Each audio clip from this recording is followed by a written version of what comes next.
Hola, buen día. Me llamo Ángel Fabricio Espinosa Burguet con matrícula AL101802. Soy estudiante de la carrera de Ingeniería en Tecnologías Computacionales y estoy cursando la materia de Programación 1. Radico en la ciudad de Oaxaca de Juárez y hoy es 28 de junio del 2024. Se les conoce como rutina las líneas de código que me llaman a su programa, que realizan una tarea específica y que forman parte de un programa completo. Crearlas no será útiles para reciclar código, modificar código. Una función es una pequeña parte del código que se ejecuta a ser llamada una o varias veces dentro del programa principal. Se puede entender como una subrutina, pero con la particularidad de que retorna un valor. Existen dos tipos de funciones: las predefinidas, aquellas que ya están definidas en la biblioteca del compilador, y las definidas, aquellas construidas desde cero por el programador y cuyo fin es solucionar tareas específicas y poder reutilizarse después. Para crearla, se debe seguir lo siguiente. Declaración. Se especifican las características externas, tales como tipo de dato de retorno, nombre de la función y lista de parámetros. Definición. Se definen las instrucciones que seguirán los parámetros, es decir, tipo de dato de retorno, nombre de la función y lista de parámetros. Y entre corchetes va la serie de instrucciones junto con la expresión que se retornará. Paso de parámetros. Tenemos dos formas de pasar argumentos a las funciones y estos son por referencia. La función que hace la llamada proporciona a la función que llamó la habilidad de acceder directamente a los datos de la primera y de modificarlos. Por valor, se crea una copia del valor del argumento y se pasa a la función que la llamó.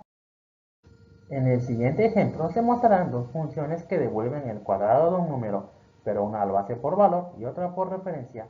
Las líneas 4 y 5 son las declaraciones de las funciones de cuadrado por valor y cuadrado por referencia. X y z son los valores que se elevarán al cuadrado. La línea 22 es la definición de la función cuadrado por valor, cuya tarea es multiplicar el número por sí mismo, almacenar el resultado en el número y retornar el nuevo valor. La línea 23 retorna el valor, pero no se modifica el argumento de la función que hizo la llamada.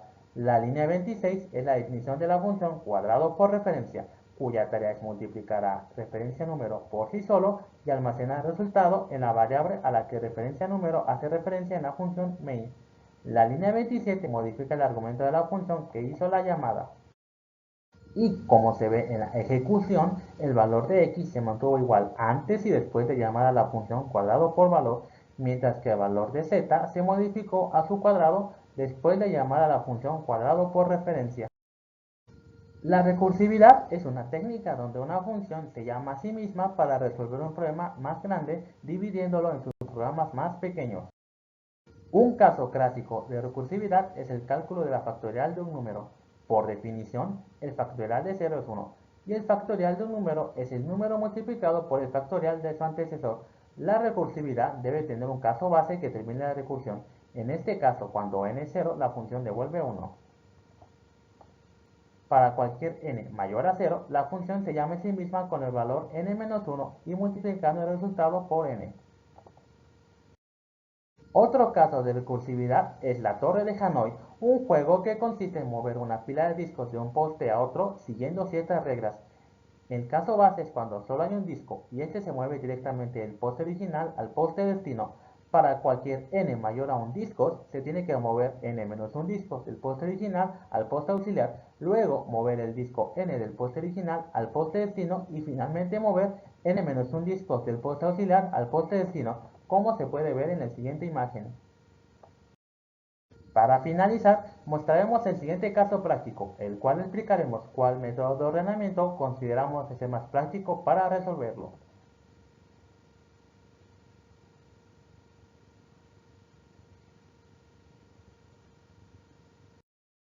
Para ordenar la lista de empleados por antigüedad, el método más adecuado es merge-sort, que como recordarán se basa en el enfoque divide y vencerás, pues su funcionamiento se basa en tres principios. Divide la lista en dos mitades hasta que tengamos listas con un solo elemento. Conquista, compara los elementos de las listas y los fusiona de una manera ordenada. Combina, repite el proceso de fusión hasta que la lista quede ordenada. Y las razones por las cuales consideramos es el método más apto son las siguientes. Eficiencia. Merge Sort es muy rápido en su tiempo de ejecución. Esto significa que si la lista de empleados de la empresa es muy grande, se manejarán eficientemente. Consistencia. Siempre toma el mismo tiempo para ordenar, sin importar cómo estén ordenados los datos inicialmente, por lo que si Melissa tomara los datos de los empleados aleatoriamente, el algoritmo los ordenará de manera consistente. Estabilidad. Mantiene el orden original de los empleados que tienen la misma antigüedad. Esto puede ser importante si hay otros factores como el nombre, pues se puede dar el caso que dos empleados tengan el mismo nombre y la antigüedad. En resumen, Merge Sort es una excelente opción para ordenar los empleados por antigüedad de manera rápida y confiable.